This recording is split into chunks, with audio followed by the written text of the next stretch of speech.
So hey guys, welcome to my new video. तो दोस्तों, आज हम लोग डिस्कस करने वाले हैं कुछ मल्टीपल स्टॉक्स के बारे में, बिकॉज इन कंपनियों को लेकर बड़ी खबर है और साथ साथ दोस्तों इनके फंडामेंटल को भी डिस्कस करेंगे। तो वीडियो बहुत ही खास रहने वाला है, तो बिना स्किप के जरूर देखें। और दोस्तों, अगर आप चैनल में नए हैं तो चैनल को सब्सक्राइब कर दें, बेल आइकन को प्रेस कर दें, ताकि इसी तरीके से इंपॉर्टेंट नोटिफिकेशन सबसे पहले आपको मिलते रहेंगे। चलिए शुरुआत कर लेते हैं पहली कंपनी के साथ, जिसका नाम है दोस्तों भारत इलेक्ट्रॉनिक्स लिमिटेड। अब देखिए, भारत इलेक्ट्रॉनिक्स यानी कि BEL bags fresh 871 crore order stock react. तो जैसा कि दोस्तों आप सभी को पता है दोस्तों कि भारत इलेक्ट्रॉनिक्स को लगातार ऑर्डर मिलते रहते हैं और अभी एक और फ्रेश नया ऑर्डर मिला है जिसकी वैल्यू है 871 करोड़ एंड उसी का डिटेल यहाँ पे सारा चीज मेंशन किया गया है। तो आप चाहे तो इसको अच्छे से नोट कर सकते हैं। इसी के साथ साथ फंडामेंटल को डिस्कस करेंगे तो ये कंपनी 1954 की है, यानी कि दोस्तों ये एक वेल एक्सपीरियंस कंपनी है। मैन्युफैक्चरर्स है, सप्लायर भी है इलेक्ट्रॉनिक इक्विपमेंट का और साथ साथ डिफेंस सेक्टर को सप्लाई करती है। मार्केट कैप दोस्तों इस कंपनी का 3,12,018 करोड़ का है, जो कि एक लार्ज कैप क्वालिटी का स्टॉक है। इस स्टॉक का पी इनका 54.8 का है, return of equity 29.2% and ROC 38.9% और फेस वैल्यू 1 रुपीज का है। अब दोस्तों हाल ही में इन्होंने अपने Q2 के अर्निंग्स को भी पेश कर दिए हैं, जिसमें अर्निंग अगर देखा जाए तो लास्ट क्वार्टर जून क्वार्टर के नंबर काफी ज्यादा प्रेशराइज थे, बट उसके मुकाबले इस बार थोड़ा इम्प्रूवमेंट नजर आया है। 4,440 करोड़ का सेल्स बढ़ के हो गया 5,792 करोड़ का, और पिछले साल सितंबर 2024 में देखोगे तो 4,605 करोड़ का सेल्स था। तो वाई एंड क्यू दोनों बेसिस पे जंप देखने को मिला। इसके अलावा नेट प्रॉफिट 1,093 करोड़ था सेम क्वार्टर पिछले साल में, और इस बार 1,287 करोड़ है, और पिछले क्वार्टर था यानी जून क्वार्टर 969 करोड़ था। तो यहाँ पे भी दोस्तों वाई देखोगे एंड क्यू देखोगे तो दोनों बेसिस पे जंप होता हुआ नजर आया है।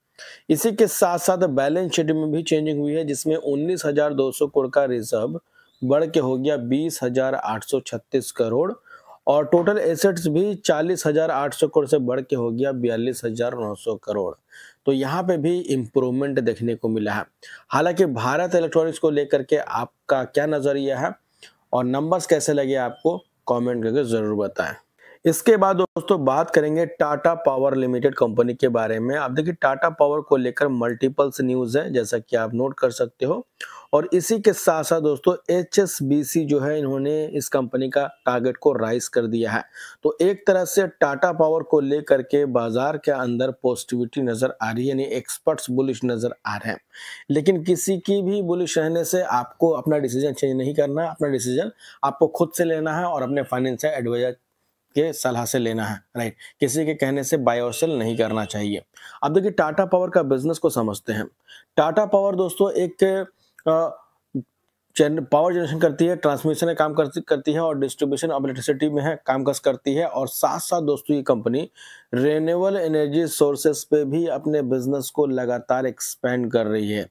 देखिए, अब यहाँ पे देखोगे तो manufacture solar roofs and plan to build 1 lakh EV charging station by 2025।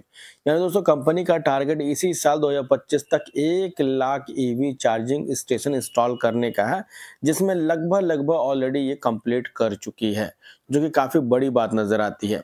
तो अभी दोस्तों क्या है, जितने भी इलेक्ट्रिकल कंपनी है, यानी कि जो भी इलेक्ट्रिसिटी सप्लाई करती है या जनरेशन कामकाज करती है, वो सारा जो है दोस्तों अपने बिजनेस को डाइवर्ट कर रही है रिन्यूएबल की तरफ से। और टाटा पावर भी देखोगे तो अपने बिजनेस को लगातार एक्सपेंड कर रही है और काफी बड़ा पैसा खर्च भी कर रही है रिन्यूएबल एनर्जी सेक्टर के अंदर। इसके अलावा दोस्तों कंपनी का जो मार्केट कैप है वो 1,24,107 करोड़ का है, जो कि एक लार्ज कैप क्वालिटी का स्टॉक है। स्टॉक का पी करेंटली 30.7 का, रिटर्न ऑफ इक्विटी 11% का एंड आरओसी 10.8% का है। इनके भी नंबर Q2 के आ चुके हैं, जिसमें 18,000 करोड़ का सेल्स घट के हो गया 15,500 करोड़ का, और नेट प्रॉफिट 1262 करोड़ से घट के हो गया 1245 करोड़। तो इस बार दोस्तों Q&Q बेसिस पे नंबर फॉल हुआ, और पिछले साल से कंपेयर करेंगे तो 1,093 करोड़ का नेट प्रॉफिट बढ़ के हो गया 1245 करोड़। तो वाई एंड वाई बेसिस पे भले ही जंप हो, लेकिन क्यू एंड क्यू बेसिस पे फॉल आता हुआ नजर आया। और कहीं ना कहीं देखोगे तो नंबर में प्रेशर देखने को मिला। और इनके जो दोस्तों टाटा मोटर भी है, बोल सकते हैं Tata power, Tata Motors, Tata group की कंपनी है, तो टाटा मोटर्स के भी नंबर कुछ खास देखने को नहीं मिले, काफी ज्यादा शॉकिंग रहा। तो देखिए 19 घंटा पहले का ये अपडेट है, जिसमें दोस्तों टाटा मोटर्स सीवी यानी कि डीमर्जर के बाद Q2 का जो फर्स्ट रिजल्ट देखने को मिला दोस्तों, उसमें आप देखोगे तो 867 करोड़ का लॉस देखने को मिला। यानी प्रॉफिट के जगह पे लॉस आता हुआ नजर आया दोस्तों। एंड उसी से रिलेटेड काफी ज्यादा शॉक देखने को मिला। 2 घंटा पहले का भी अपडेट है, जिसमें Tata Motors CV share price slip as a market stay caution brokerage flag soft and demand margin. तो एक तरह से यहाँ पे अगर देखोगे तो इस कंपनी को लेकर के अलग अलग चीजें यहाँ पे देखने को मिल रही है।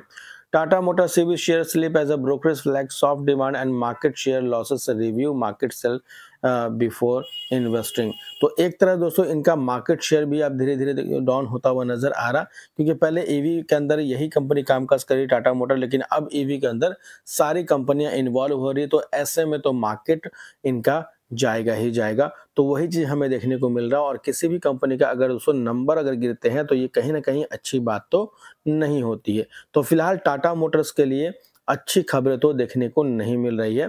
अगर यहाँ पे नुमोरा की बात करें, जो कि एक ब्रोकरेज फर्म है, और इनका टीएमसी को लेके क्या नजरिया है वो भी समझते हैं।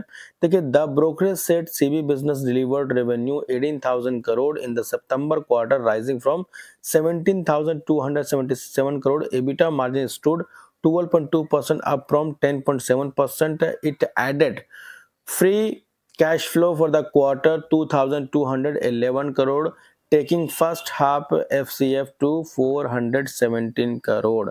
तो एक तरह से आप देखिए तो Nomura reports that demand improved through the quarter supported by strong monsoon and sentiment recovery after the GST rate cut, which TMC passed for full to customer management. Expect single digit volume growth in the second half year, supported by sustained utilization and fight momentum. तो एक तरह दोस्तों नुमोरा की बात करें तो नुमोरा यहाँ पे रिड्यूस किया है इनके टारगेट को, जैसा कि आप नोट कर सकते हैं।